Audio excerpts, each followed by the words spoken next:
नहीं माने हरियाणा वाले, कई इलाकों में एक्यूआई पहुंचा 400 के पार।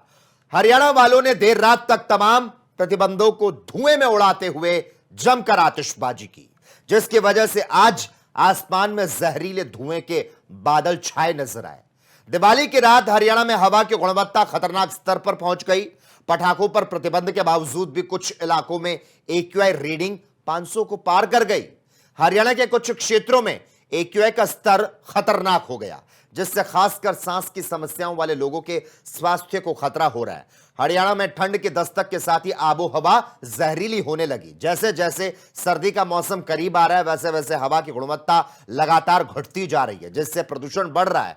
दिवाली के बाद से हवा और दूषित हो चुकी है। सरकार ने जहां सिर्फ 2 घंटे की आतिशबाजी की एडवाइजरी को जारी किया था, लेकिन शाम के 7 बजे से 12 बजे तक जमकर पटाखे फोड़े गए और इससे हुआ यह कि प्रदूषण की स्थिति और खराब हो गई और हरियाणा गैस चैम्बर में तब्दील हो गया। अब आपको बता रहे हैं हरियाणा के किस क्षेत्र में हालात सबसे ज्यादा खराब है। पार्टिकुलेट मैटर पीएम 500 के पार कहां पर पहुंच गया, तो हरियाणा में प्रदूषण की जो स्थिति है जिले वाइज वो आपको बता रहे हैं।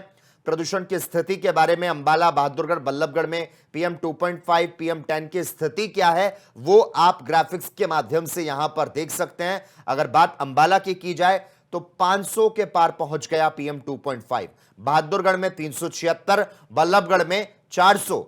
तो प्रदूषण की जो स्थिति है अलग अलग जिलों की हम आपको बता रहे हैं। भिवानी की बात करें तो पीएम 2.5 400 के पार, पीएम 10 280, चरखी दादरी में 372 पीएम 2.5 और पीएम 10 236। वहीं दारूहेड़ा की बात की जाए तो पीएम 2.5 की स्थिति 338 रही।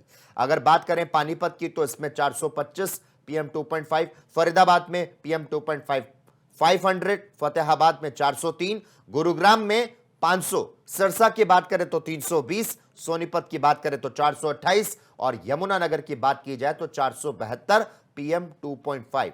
यानी कि प्रदूषण की जो स्थिति है किस तरह से खराब नजर आ रही है वो हम आपको यहां पर समझाने की कोशिश कर रहे हैं। दीपावली की रात हरियाणा में खूब आतिशबाजी की गई। सरकार ने हालांकि 2 घंटे आतिशबाजी की एडवाइजरी को जारी किया था। शाम के 7 बजे से 12 बजे तक जमकर पटाखे फोड़े गए और इसके बाद प्रदूषण की स्थिति और भी ज्यादा खराब हो गई। प्रदूषण का कहर घुटता है दम, घुल रहा जहर, घुट रहा दम। दिवाली पर जमकर आतिशबाजी हुई। हरियाणा गैस चैम्बर बना। 10 शहरों में एक्यूआई 500 के पार पहुंचा और 2 में हालात ज्यादा खराब। दीपावली के रात हरियाणा में खूब आतिशबाजी हुई।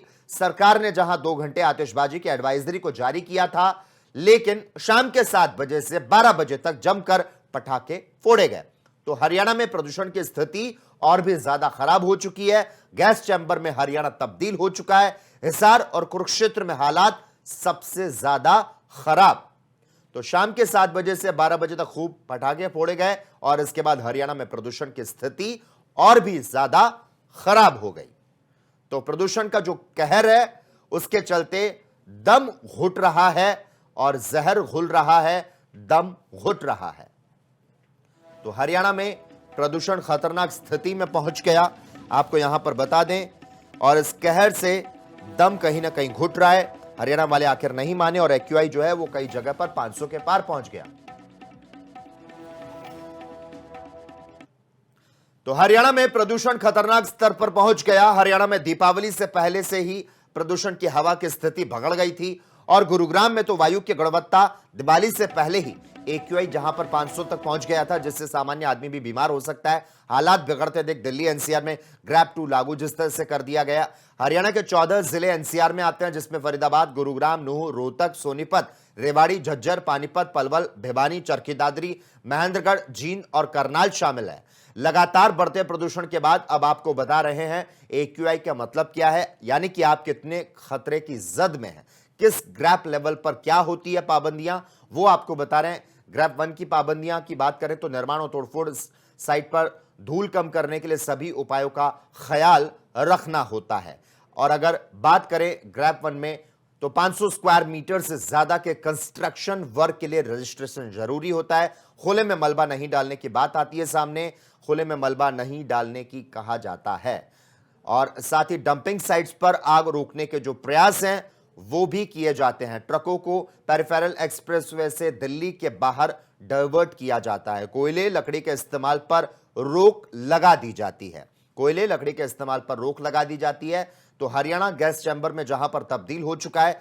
ग्रैब 2 लागू होने के बाद क्या कुछ पाबंदियां? डीजल जनरेटर को बंद रखने के लिए विद्युत आपूर्ति सुनिश्चित करनी होगी। सड़कों पर पानी का छिड़काव जरूरी किया जाना होता है। इसमें ट्रैफिक जाम वाली सड़कों चौराहों पर धूल उड़ने से रोकने के प्रबंध जो हैं उसे करना होता है। सीएनडी पॉइंट की पहचान कर प्रदूषण बढ़ाने वाली गतिविधियों पर रोक की बात सामने आई है। ग्रैब 2 की हमने यहां पर बात की। इसके बाद आगे बढ़ेंगे ग्रैब 3 की ओर। तो ग्रैब 3 में क्या कुछ पाबंदियां? एनसीआर से डीजल बसों और गाड़ियों की दिल्ली में एंट्री प्रतिबंधित कर दी जाती है। सीएनजी, बीएसवीआई और इलेक्ट्रिक बसों को इसमें छूट रहती है। इंडिया टूरिस्ट परमिट वाली बसों या गाड़ियों पर भी ये पाबंदियां लागू नहीं होती हैं। प्राइवेट कंस्ट्रक्शन वर्क के निर्माण कार्यों पर पाबंदी लगा दी जाती है। वेल्डिंग और गैस कटिंग में काम जो है वो भी प्रभावित होते हैं। अब इसके अलावा बात करें ग्रैब 4 की, तो इसके लागू होने के बाद पाबंदियां सीएनजी, इलेक्ट्रिक ट्रकों और इमरजेंसी सामान ले जा रहे ट्रकों को दिल्ली में प्रवेश दिया जाता है।